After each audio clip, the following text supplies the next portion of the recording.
Well, in Germany, in Germany, in a crossover to Germany today, we're focusing on efforts that have been made to raise funds for COVID-19 response. Chancellor Angela Merkel and French President Macron are proposing a 500 billion euro recovery fund for the EU.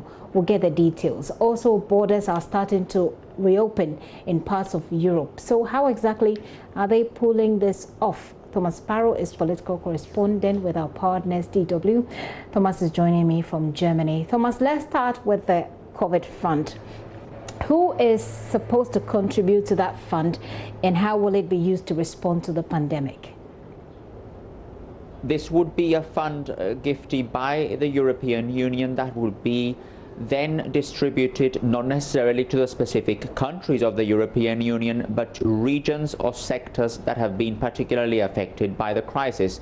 The whole idea of this, and it's important to stress that it's only a proposal so far, is that the European Commission would borrow that money from financial markets and then would distribute it to those regions and those sectors. The money would then be repaid as part of the European Union budget, or at least in some of the few budgets in the future.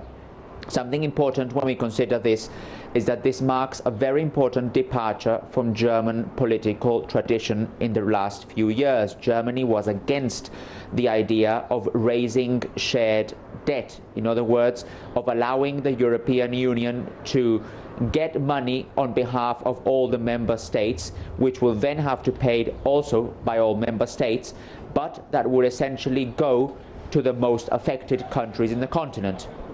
Now, Germany and France have said that they support this proposal, that they would like other countries to also support this proposal, but it is clear already that it's going to be a very bumpy road for Germany and France if they're going to convince other European countries that this proposal is definitely something that they should go with. And so, has it already started? Is it still a process that's ongoing? It is only the first step in a long process. So Germany and France made this proposal, which was described, by the way, as a very ambitious proposal. We're talking here of a lot of money that would help the European Union's economic recovery. At the same time, other countries like Austria, for example, or Denmark or Sweden or the Netherlands have said that they do not support this idea because they do not want to have this idea of mutualized debt or shared raising shared money, if you will. And they say that they're going to present their own proposal, and then all proposals in one way or another will be going to the European Commission, and in the next few days and in the next few weeks these issues will be discussed as to how and when the European Union will start to implement those proposals to make sure that the countries can recover from the coronavirus. Let's not forget, and I'm sure this is also the case in Africa as it is in other parts of the world, that the coronavirus is causing a lot of economic problems.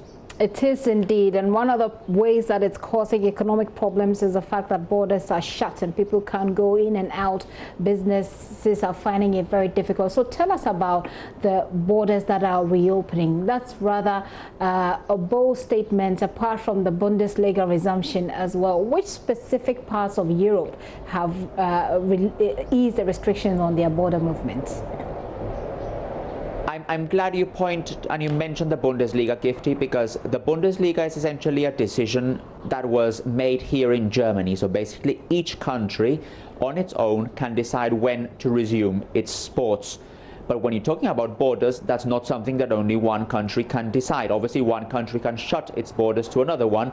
But when you talk about reopening them, and in particular in the context of the coronavirus, then you obviously have to consider the situation in the neighboring countries.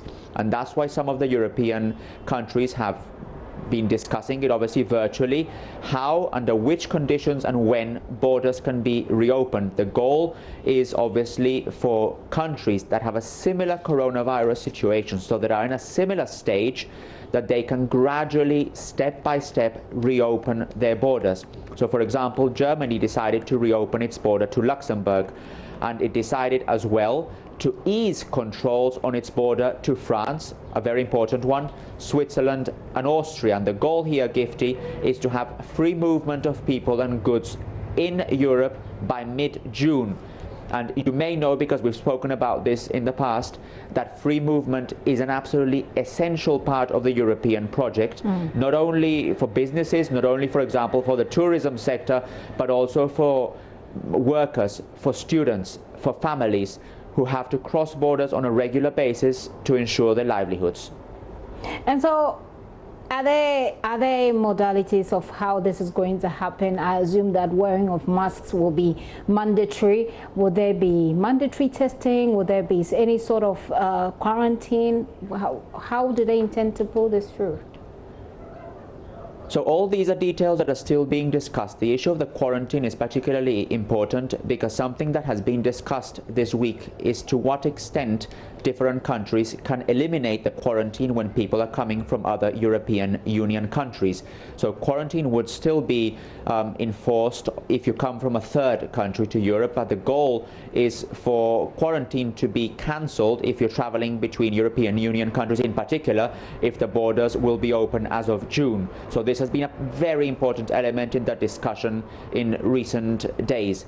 The other details are actually being discussed, and this is why it's important to have this phased reopening of the borders. So in other words, not have a reopening of the borders where you simply set a date, the border is open and that's it, but rather to take step by, for example, easing some of the restrictions, then looking how the situation develops, looking how the border movements are taking place, and then exactly what has to be done to ensure that people moving from one country to the other can actually do that in a safe way that respects all those hygiene and safety measures that we've been discussing for a long time.